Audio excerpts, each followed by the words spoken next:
expect your students to know about writing when they enter your class? And do you find that your students come into your class well prepared to complete the writing tasks that you assign?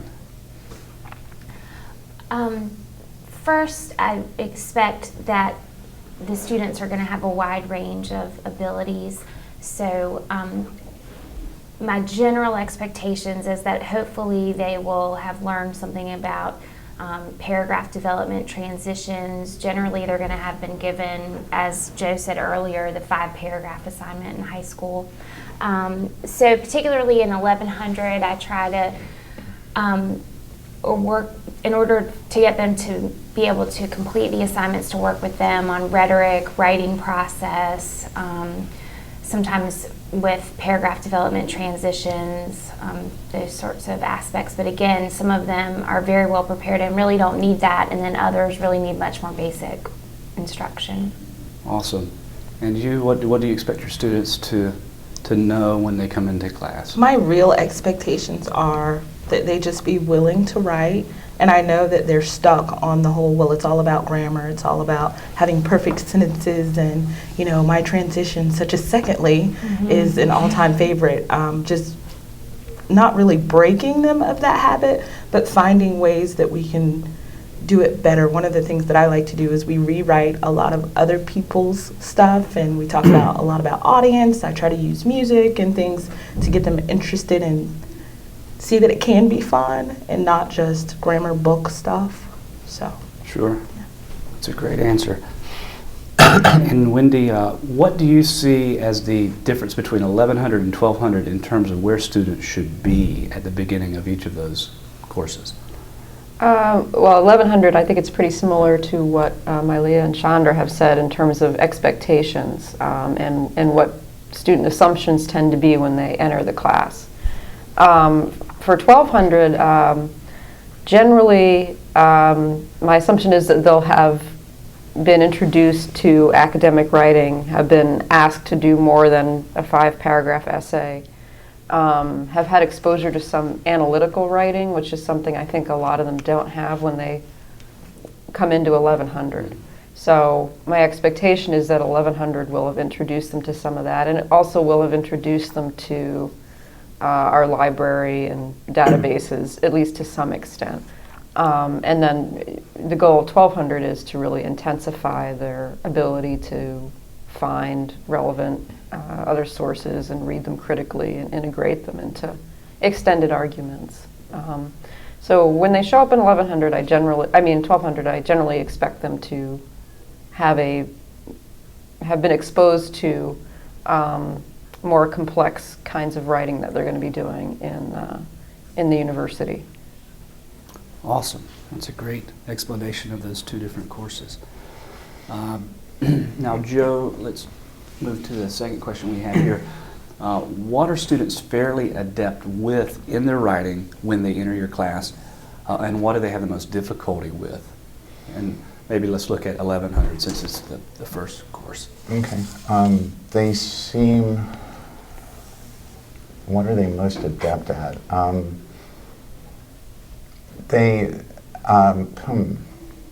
That's a good question. I know, I'll answer the second part first. It seems like they have the most difficulty with paragraph development. I see a lot of students come in and with paragraphs that cover 6 different topics, and so a lot of my time is spent honing their skills on developing paragraphs more than anything else. They seem really uncomfortable with a lot of the ways that we try to get them out of that comfort zone I mentioned earlier. They seem so intimidated by the assignments, and they want specifics, and I try to get them to start thinking for themselves and start using their analytical skills like Wendy was saying. And I try to shake it up by giving them kind of offbeat topics to write about, so it will engage them a little bit more than just something very cursory that they may have learned in high school. What kind of topics would do that? I do 2 topics that I think are really effective. One is identifying cultural stereotypes, and one that identifies gender classifications, and get them to start thinking about things like the way the sexism in ads, racism in ads, even things like what constitutes a muscle car, and how do you separate that from more feminine models, or women's work and men's work, that kind of thing. So they're reluctant at first, but once I show them how to accomplish it, they seem to take it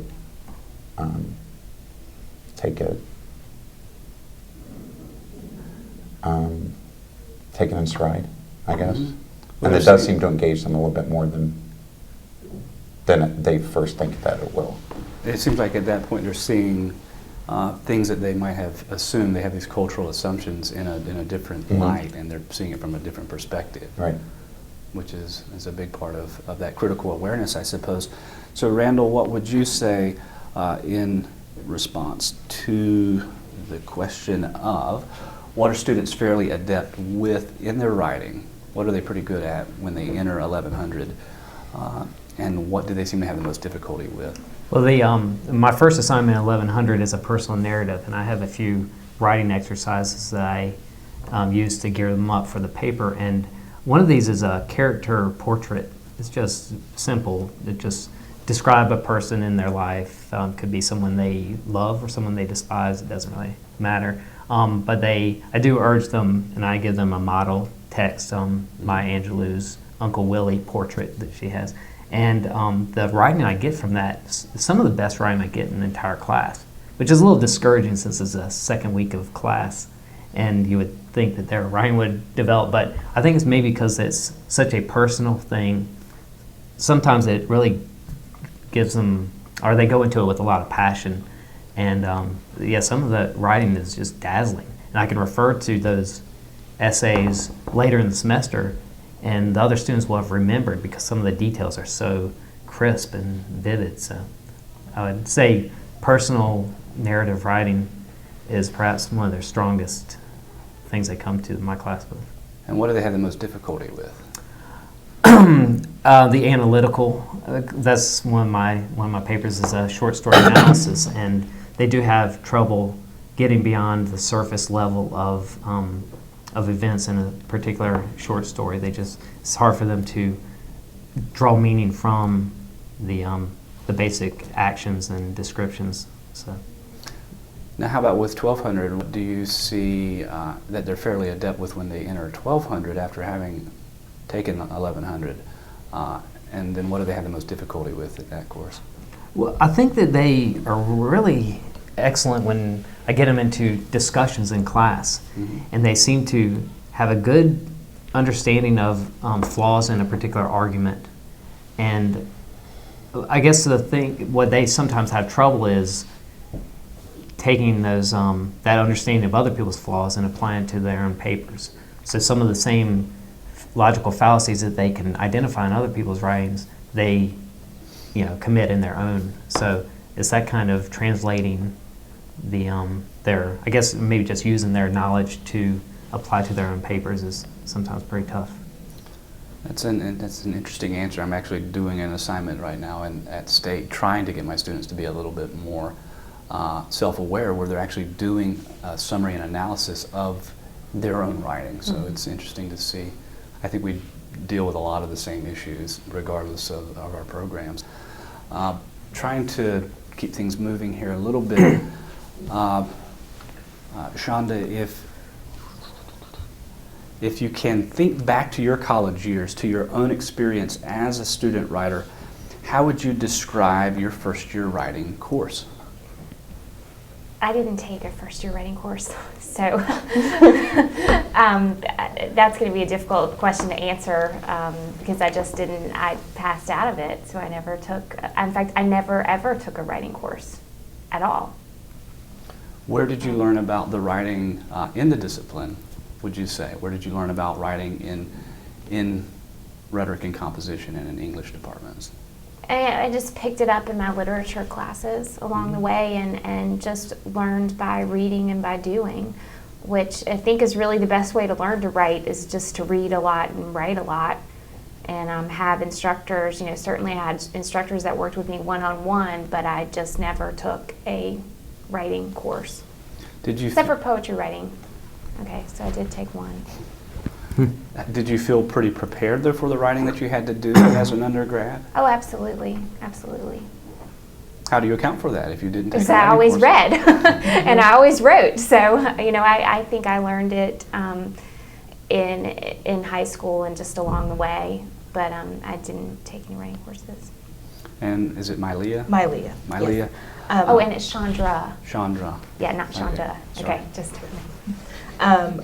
Actually, I was dually enrolled with the community college in my high school during senior year, so I took community college writing courses during my senior year and went on to my undergrad and only had to take the second part of the writing portion.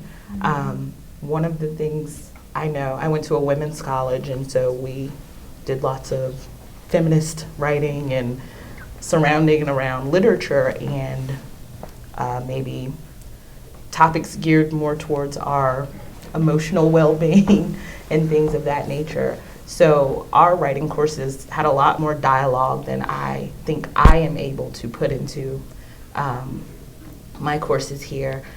We did tons of reading. Like if I pulled out the same 10 books that I read in my freshman course and showed them to students, I think in a co-ed university, they'd probably die.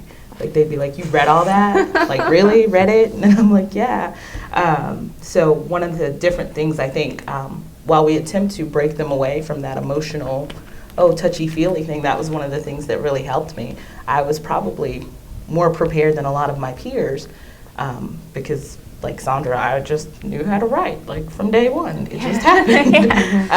But the idea that I did see improvement, especially like my community college courses, like those were nothing compared to my second semester of freshman writing. So just doing it, and that's what I remember is people pushing me and telling me I was good at it and I had to get better.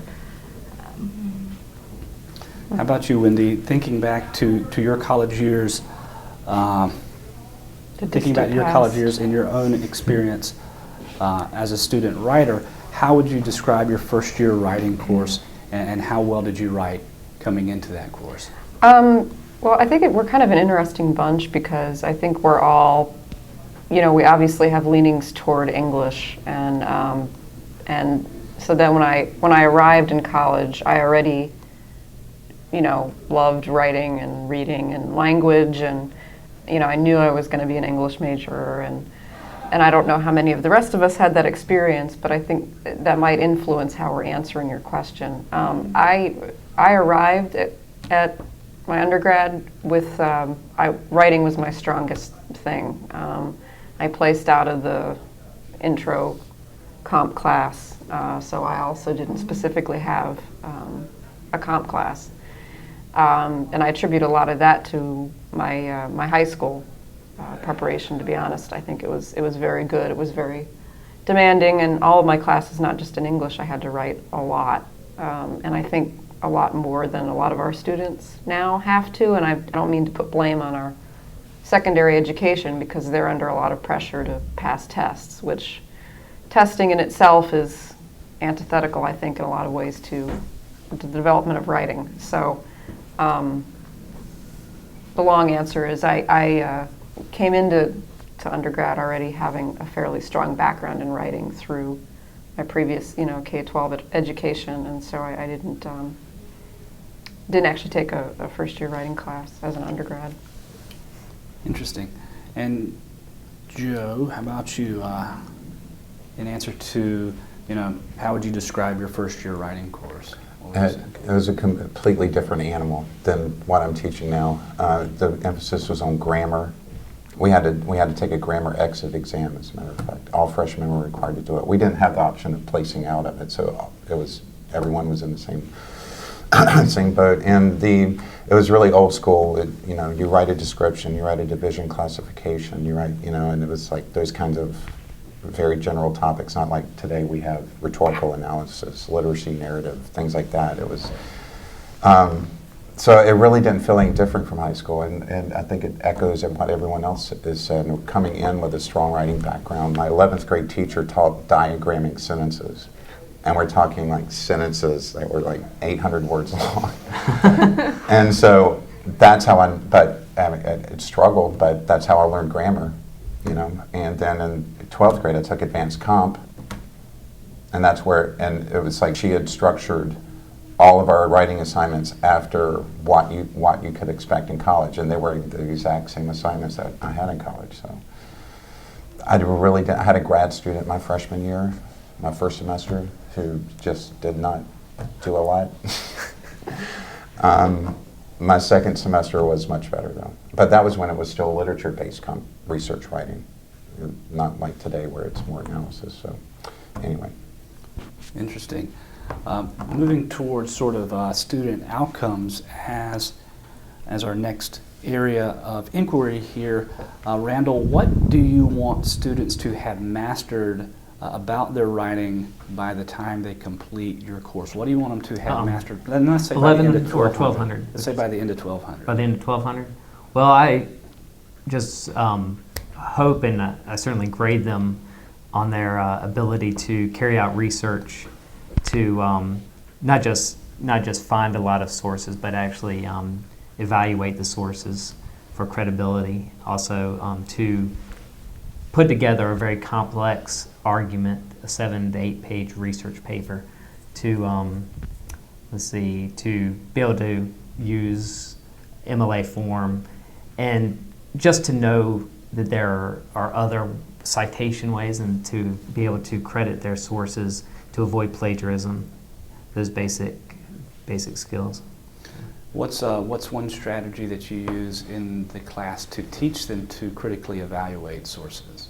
Well, one of their assignments is a peculiar assignment. It's they have to research a paranormal claim or a conspiracy theory or a conventional belief, like a stereotype or something. And so this one, I encourage them to actually find sources that perhaps lack credibility, and to be able to pick up on perhaps bias because of politics or religion or any other, or racism or any other kind of biases. Also the problems involved in perception that just is a basic fact of humanity. So to pick up on those kinds of things. So my assignment is actually really directed toward that kind of critical thinking. I kind of try to take it on in a very overt manner. Interesting. And Joe, how would you answer our second question there? How do you teach your students to evaluate sources critically so that they can weed out the weaker sources from the better sources? I use a variety of texts, like the New York Times, and a really good text that I found. And that really teaches a lot. It really covers a broad spectrum. One of the first things I have them look at, just to get them engaged and have a little fun with the assignment, is to look at political cartoons and look at the visual rhetoric that's being examined here, or we examine the visual rhetoric that the artist is trying to convey. So that gets them thinking a little bit more right brain than they're used to doing, and I take that kind of knowledge and apply it to textual things. How do they respond to that kind of critical awareness type activity? Well, at first they were reluctant because we look at cartoons and we think of them as just, might think of the Sunday comics. And when they really start looking at it and really start analyzing it, they seem to, the little light bulbs go off over their head, and they begin to understand that everything's an argument. And when we start looking at the different ways that the different sections of the newspaper, for instance, and the different kinds of claims and tone and all the different audience expectations, responding to those expectations, and examining all the different elements that go into those. They're reluctant at first. They think it's drudgery to have to read a newspaper every day, but by the end of the semester, they're really into it. So, great. And Wendy, I guess I need to, it's like juggling here a little bit. I've got to move the camera, check the audio, think the questions through. This is more of a disciplinary question for you. To what extent would you say it's your goal, if you were teaching 1100 and 1200, To what extent do you see it as sort of a writing program goal that students be able to write in their academic disciplines by the end of 1200? I think in terms of writing in their major, their academic disciplines, we want to provide them with the skills to do research regardless of what discipline they're going to go into, and the kinds of practices of citation and acknowledging sources and indicating differences between their words and other words. We don't spend a lot of time teaching them how to do a research paper in science or health sciences or social sciences or whatever, largely because a lot of our students by the end of the first year, which is when they take 1200 the second semester, a lot of them don't yet know what they're going to be majoring in. And so we sort of have to provide them with more skills and knowledge that they can then take and apply to whatever it is they do decide to major in. So I think the curricular location of the course puts some constraints in terms of teaching them about writing within a specific discipline. I know that we will sometimes ask them to look at, when I teach, sometimes I'll have them look at a scholarly article from an academic journal in a particular field, and then an article in Newsweek or whatever about the same issue, and we'll talk about some of the similarities and differences. And the idea is that will help them when whatever field they go into to think about, okay, what does it mean to write in a specialized way in my field, even if it isn't exactly the field that we looked at in class. And Myleah. Myleah, I was going to pronounce it right this time, I think. Myleah, same kind of question. To what degree do you introduce disciplinary inquiry or writing in different kinds of academic fields in a 1200 course? I think one of the things is that some of the topics are really open. And so if you say to me, I want to write about this, which comes from my discipline, and these are the types of citations that we use, I'm willing to do the research to make sure that you do it properly. I tell them, I don't care what style, what source you choose, just do it right. So when they bring to me, I want to use whoever's citation style, I say, well, show me an example of that. We can work through it together, learn it together, because I always like to know more too. So just leaving it open for maybe I don't want to write, about Romeo and Juliet. I want to write about Bill at the construction site. That's great. Then that's what you can do, and you can do it in your field and discipline as long as you know what you're doing. So, or willing to learn, rather. Great. That's a great answer. Let's see which ones of these we haven't that would be the most interesting to ask you, Chandra.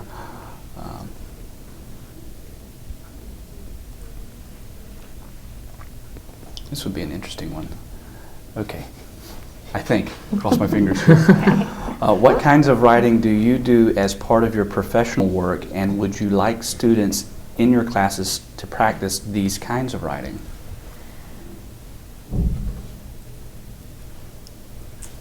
Well, I don't do a lot of writing in my professional.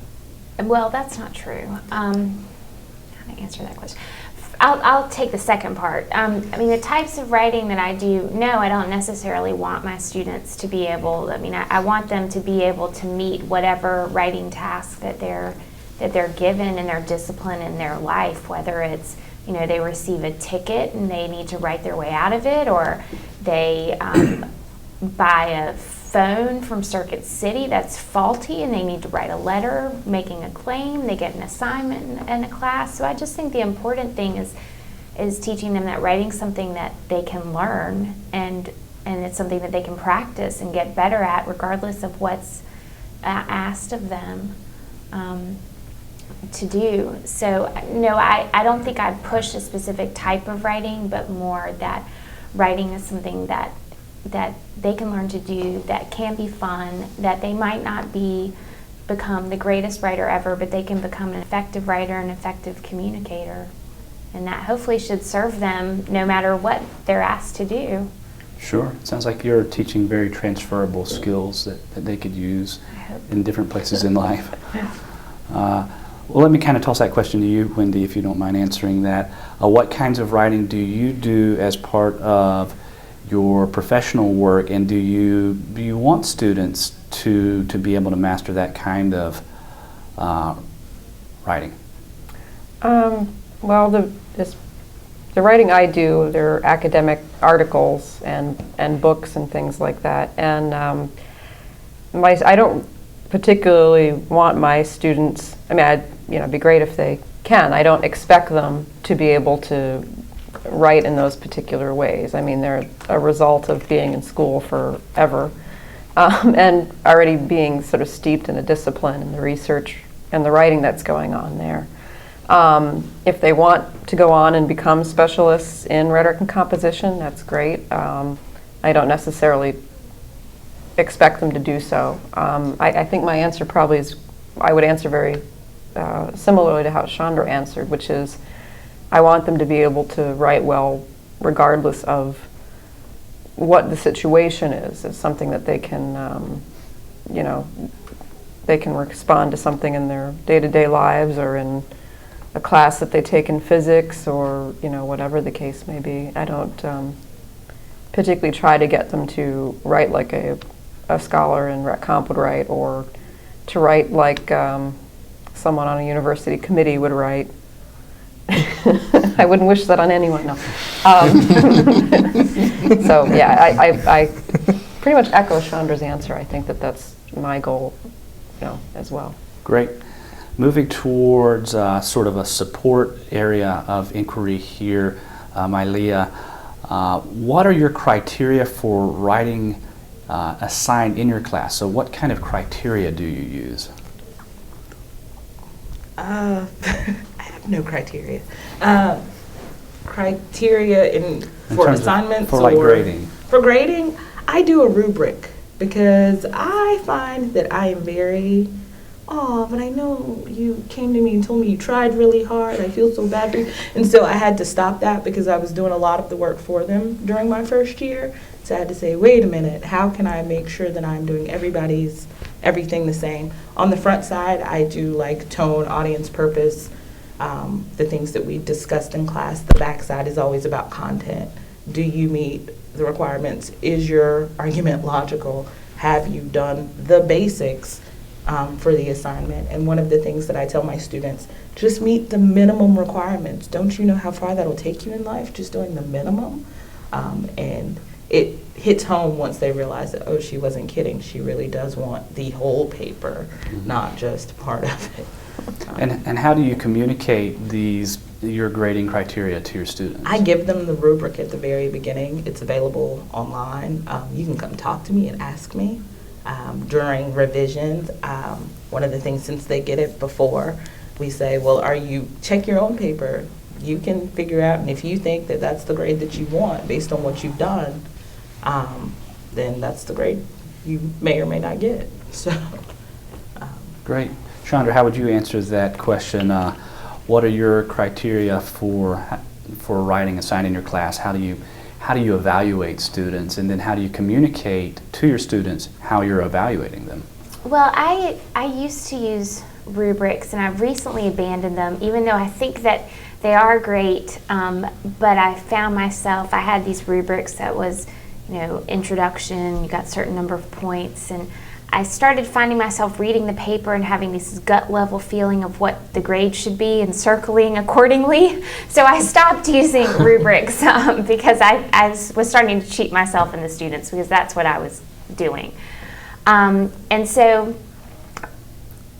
I talk about, first of all, if you look in the university handbook, it just says A, excellent, B, good, C, average, and I put that on the board and I tell them, okay, this is what the university says an A is. Okay, what does that mean? And then we all as a class talk about, well, what do you think an excellent paper should do? Okay, what should a good paper do? So we talk about it as a class, and then I do have a handout that I put online that talks about general qualities of an A paper, general qualities of a B paper, general qualities of a C paper. So in that sense, the class already says all of the things that I think an A paper should be, and if they don't, I insert what that is, but I think it gives them some feeling that they've constructed what the what's the word I'm looking for? They've constructed what the requirements are, and it makes them own it a little more. How do they respond to having a voice in what their grade is going to be? Well, I think that is how they respond. That if well, and they don't really have a voice in what their grade is going to be, but they have a voice in setting up the criteria. So I think that then they're more likely to say, yeah, you're right. My paragraph development really wasn't excellent. It really was good or average, or yeah, my argument really did start to fall apart. So. Interesting. That's an interesting technique. I might be taking notes here to use in some of my own classes. Talk about that. Probably do that. Well, Joe, how would you answer the question relating to criteria and assessing students? It's one of the fun things we get to do as comp instructors. What are the criteria for 1100 and 1200, and then how do you communicate that to your students? Actually, I just throw them down the stairs, and whichever one goes in first. No, the criteria are set up by Wendy and I think Will maybe have set up a really good goal. What is it? Objectives and outcomes list that I go by, and I plaster it right on the front of the syllabus so they know what to expect for the semester. And it's a rather long list. I don't think I've memorized them, but I do. I haven't either. I do stress all of those, and I don't use it. I used a rubric last semester for the first time ever. That little 10 points for introduction, 10 points for this. And I felt like I was getting lazy because I was letting those little things, this is what constitutes 10 points for a good introduction. And I was just letting those speak for me rather than I write a lot on my students' work, even though you told me that that's really not effective. Recent pedagogy suggests that's not really effective. That's why I do it too. I write this. It's hard to help yourself. Yeah. And I actually got feedback last semester from, I actually teach it part-time at Pitt as well, from the chair there, who said a student thought that I was teaching a freshman comp class out there on a graduate student level because I was overloading her with comments, and she was feeling overwhelmed by them. So I'm trying to scale that back now because I love feedback like that. I want to know those things. So I feel like it's something that's ever morphing. I try this, and if it doesn't work, I try this, and then I'm constantly nudging it.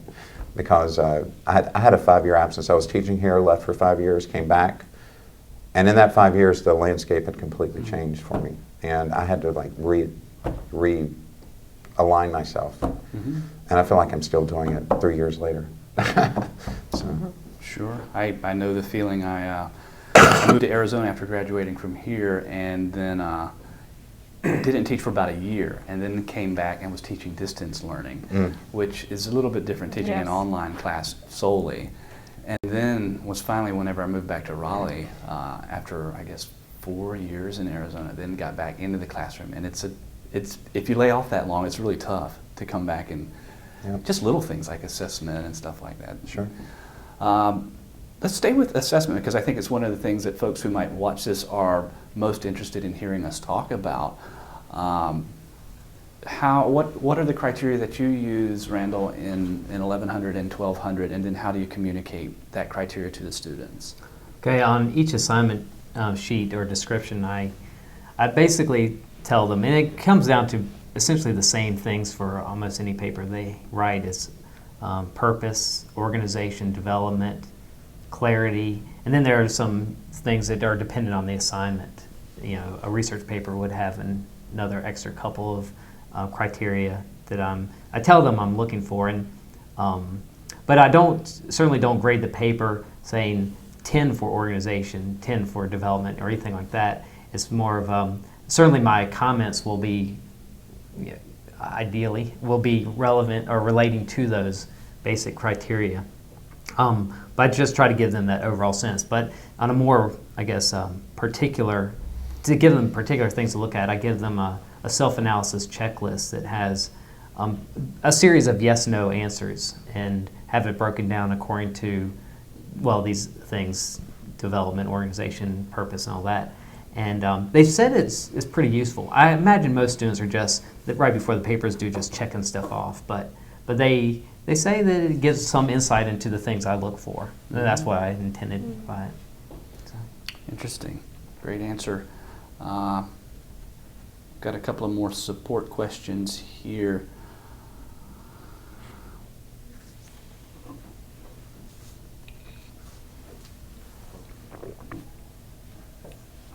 We talked a little bit about form and audience here so far, so let's look at a question like that. Who wants to go next?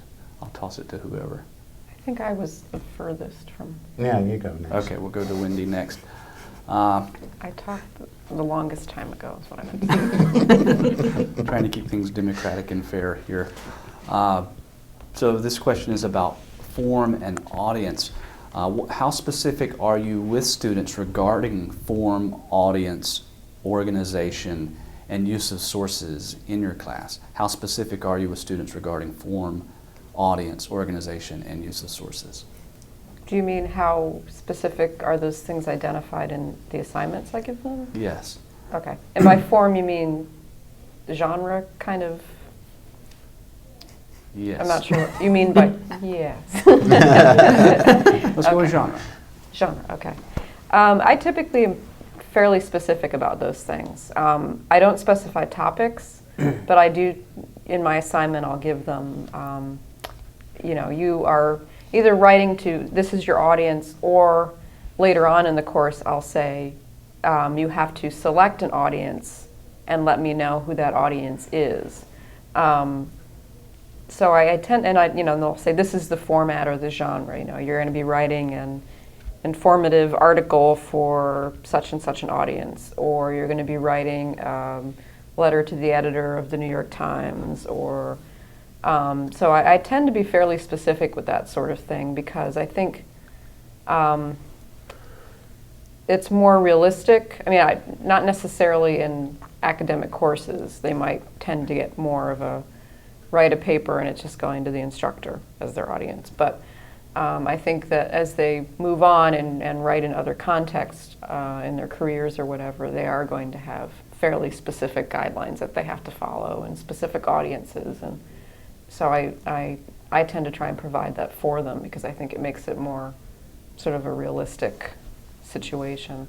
That said, I will also usually have an assignment that says, your assignment is to write an academic paper for your instructor or for your instructor and your classmates. So I'll also give them some practice in that. That's great. Yeah, I think audience is huge in teaching composition. It's a big part of it, at least in the courses that I teach at State.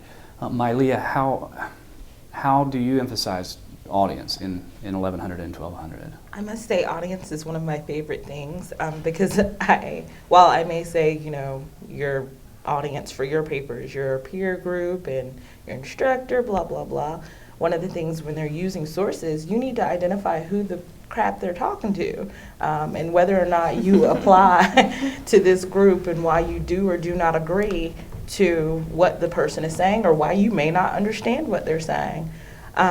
One of the things that I do is we have an audience. We do use music, magazines, and just other little slogans, things like that. But the part of the music is that I listen to everything. And so I'll bring in country songs in there, like, how do you know that song?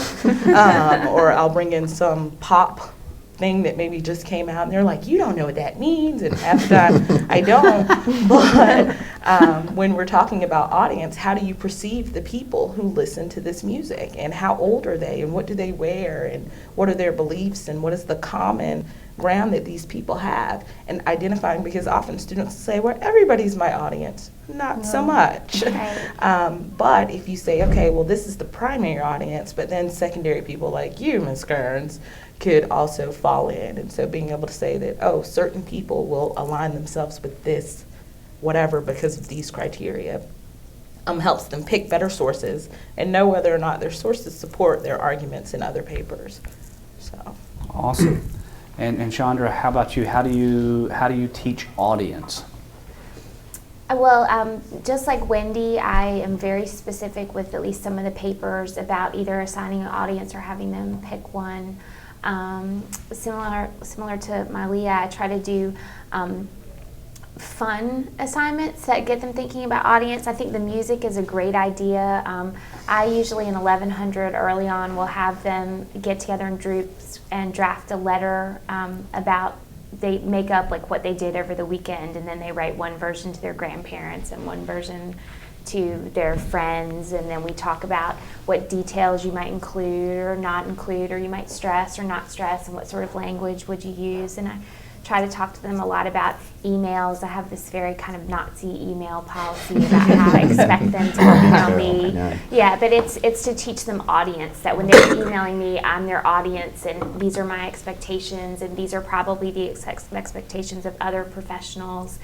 I have a great story about a student in my poli-sci class who emailed me, and he had failed the final exam, and he had failed the course. And so he sent me this rambling email, you know, all misspelled, no dear Ms. Cerutti, you know, all jumbled up together. And he wrote, you know, I studied my ass for the final exam. And we talked about it. Did you have the answers written there or what? I tell my students that I emailed him back, but I really didn't. You know, dear Mr. So-and-so, I am so sorry you studied your ass for the final exam for chapters 7 through 12. Perhaps had you studied the text rather than your ass, you would not find yourself in this predicament. You know, sincerely, Chandra Speight Cerutti. But I didn't really do that. But I mean, I think that it gets them all laughing, and it breaks the ice, and it's a true story. And I assume the student meant he studied his ass off for the final exam. But we talk about, that's a perfect example of a student who has no concept of audience. He should have written, dear Ms. Cerutti, I enjoyed your class so much. You know, I studied so hard for that final. Is there anything I can do?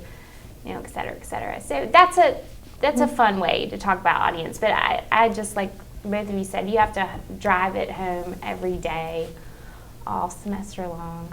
That's awesome. That's a great story. Ask for the final exam. So Joe, I lowercase, right? Yeah.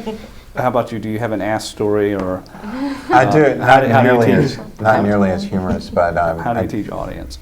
well, one of the ways I do it is, I'll get to my anecdote later, I guess. One of the ways to do it is, again, going through the New York Times and looking how the front page journalists address their audience, and then move to the sports section, and then the obituaries, and even the arts and entertainment, and go through and show how even in just one document, the New York Times, you can find so many different responses to audience needs and expectations. They're often surprised, depending on which. So most of them have never read a newspaper before, so they come into it with not knowing what to expect. Some of them just read the sports section. Some of them just do the crossword puzzle, whatever, or the Sudoku. So once they start looking at it, like the people who don't read the sports section, and then they look at it and they see the great amount of metaphor and imagery that a lot of the sports writers, they're really genuinely surprised that they think it's going to be like tough talk, football, whatever. Anyway, other ways are, I bring in some of the magazines that I've subscribed to, and it's a pretty crazy collection, and show them all the different ways. And then the academic journals, there's just so many different ways to show them. But one student, I remember, ECU has a visitation policy. No one is allowed in your room of the opposite sex after 2 a.m. And this student got caught, and they had made her write a 5-page essay about why it was wrong, or something associated with the visitation policy. She wrote a 5-page essay telling them why their policy was wrong, and that it was stupid, and that it just a 5-page rant, basically.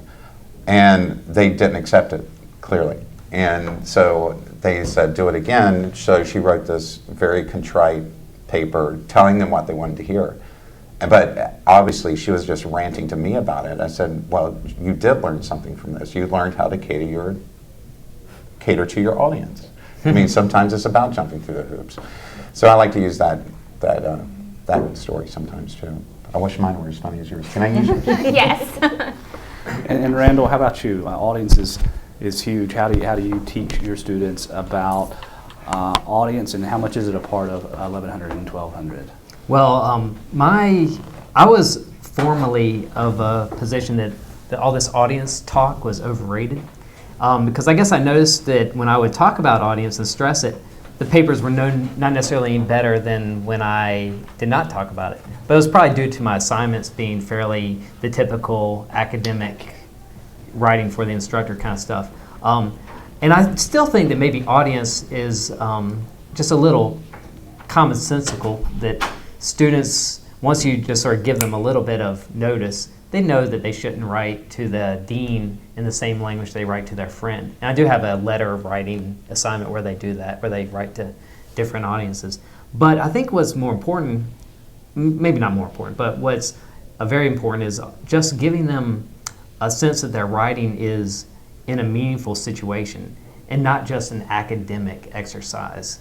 Because when it's just an academic exercise, then you get papers that ever since the beginning of man, capital punishment has been an issue in today's society. That kind of a very general opening sentence that's really just purely academic for an academic subject, or, and nobody in the real world would read that paper beyond that sentence. So, trying to get them the sense that they're writing for the real world, or at least simulated real world, is, I think, especially how I use audience. That's great. To what extent do you emphasize writing as a process? That's another thing I was a little bit rough going into it, because I was a creative writer, and I thought that it's best not to really look at process, because if you start scrutinizing it, then it would totally louse up your the inspiration and all that. But I have given much more attention over it since these years, because I do understand that students need, or it's very useful for them to have scaffolding to their assignments, so they're not just asked to, boom, one day show up with a rough draft for peer review, to have them have different stages that they have to turn in material, and but not to be graded. Just casual writing for scaffolding is, I guess, where I've really shifted a lot of my attention, so they can pull from this casual writing to make their more formal essays. Great. And Joe, how about you? To what extent do you teach writing as a process? Randall's mentioned sort of the scaffolding idea of teaching writing. To what extent do you teach writing as a process? I emphasize it very strongly, actually. And I know that it's an individual process, and especially in some of the pre-writing strategies, brainstorming, free writing, whatever they do. And I always tell them the story of how in high school my teacher would make me write an outline. And I hated writing outlines. And I would always write the outline after I read the paper. So I never require that kind of that stuff. I think it's an individual process, and why bog it down into the very anal kind of structure. But as long as they are composing, and kind of, I guess, similar to Randall, I do take them through stages. When I'm fortunate enough to teach in a computer classroom, especially, we can all sit down on the computer and compose together. Or if I'm in a smart classroom, I will go through them, and we'll talk as a class about how to compose. And I show them how I struggle, and I'll sit there, and just so they can see that this is not something they can just churn out overnight. So, great. And then a couple of questions kind of coming towards the end here on textbooks and textbook selection. So let's toss that over to Wendy, if you don't mind answering. How do you select the textbooks, or how are the textbooks selected in 1100 and 1200? Well, program-wide, instructors are fixed-term instructors and tenure track faculty members who teach 11 and 1200 can select their own texts. We just ask that they have the same outcome goals for their courses, because I really think that most instructors are, assuming they're following the same goals, are better able to meet those goals when they're given some latitude in terms of what to teach and what to use in textbooks. But our composition committee, which actually involves everyone who's been on this tape and a couple other people, selects textbooks that we then create a syllabus around as a recommended syllabus, and people can use it if they want to. And it's also the syllabus that our graduate teaching assistants have to follow. And the books for those syllabuses are picked for a couple of reasons. They take sort of a rhetorical approach. They emphasize audience and purpose and writing as a process. They are usually very user-friendly, both for the students and the instructors. I know when I was teaching, when I was a new teacher, I really appreciated a book that had some very clear sections and things that you could go through while I was learning how to teach writing. So we also try to, we have a custom reader for 1100, and we put that together to try and focus on some issues that will engage our students. A couple of the articles in it are actually about gender kind of expectations, and I don't know if you've seen it recently, but I want to show you a couple of the things in it. There's The Beefcaking of America, and a really great study from, I think it's a psychology journal, about action figures, male action figures, and how they've changed to become super bulky over the years. It's really pretty interesting. But yeah, so we look for books that are going to be very usable for instructors, new instructors, and the students, and also things that are going to hopefully interest the students. Do either of you, Myleah or Joe, do you use a textbook in 1100 or 1200? Yeah. Do you? I'm a graduate teaching assistant, so I just use what they give me. Okay. Well, let's toss it over to you, Myleah, for this question then. We've just got a couple more here, and then we'll be done, and we can jump into the Panera over here, and there's some sodas in the other room. What does your textbook do well, and then how, or what does it not do that you wish it would? So what does your textbook do well? What does it not do that you wish it would? I wish it would read to the students. One thing I do think it does well is that the one that I remember using last was it had all the answers were there. All you had to do was look for them. And that was one of the things my first year, I always felt like I was having to find supplemental materials to be like, oh, well, this is what we really mean by, a thesis statement, not necessarily the last line in your paragraph or whatever. But that the things are there, and we do have texts that resemble our handbook kind of materials. So it's outlined if we just look for it, and getting students to use that. One of the things that maybe it didn't do so well is just organization, just having to jump back and forth between, I guess it doesn't have to be linear, but it would help. Well, that kind of leads into the last question I have here. If you could design a textbook for students that you currently teach, what would it look like, and what would it include? What would its focus be? Oh gosh, it would include the world in a pocket size. I'm not really sure. That's such a hard question. I do think it would focus on writing as a recursive process instead of just something that stops at the end. And that's one of the things that, as a doctoral student, that I'm learning all over again, is that it is something you have to do over and over, sometimes 12 times the same thing, in order to get it right. And I don't think that textbooks always convey this. And how do you convince your students of that when the textbook says that if we do the first draft, then we can move to the second, where we might be working on that first draft for forever in order to get it at the point where it needs to be. And Joe, how about you? How do you select a textbook that you use? It sounds like you have some choice in that. And then what does it do well? What does the textbook that you use do well, and what do you wish it would do? Every now and then some rep will be in the faculty lounge with this huge display, and I just lucked upon this amazing book I use for 1100. Well, I'm really attached to it. And the reason why I like it is because it kind of does teach that old school division classification, narration, description like that. But the readings are just so amazing. The chapters always start with a poem, and then it'll have a piece of creative nonfiction, then it'll have a traditional essay, then it might have a graphic essay. I think there are 2 graphic essays. So it shows them a wide range of genres and how these strategies can be applied across the board. And at the end of each one, except for the poems, they break it down into 3 categories of question. One is just asking them to consider content, one asks them to consider strategy, and one actually prompts them into further writing for themselves. So I think it's wonderful. And last summer, I was actually asked by them to review the book and offer any suggestions. And I really had very few things to say except for maybe update some of the pieces. But it's wonderful. The thing I'm struggling with is finding that perfect 1200 text. Now, I thought I'd found it last semester, but because I thought it was really engaging, but the students were not engaged. So that's something I'm constantly going to be looking at. And I had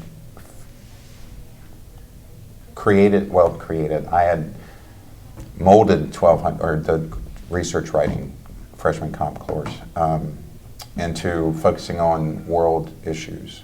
And that's what this book was all about, looking at the world and arguing for change.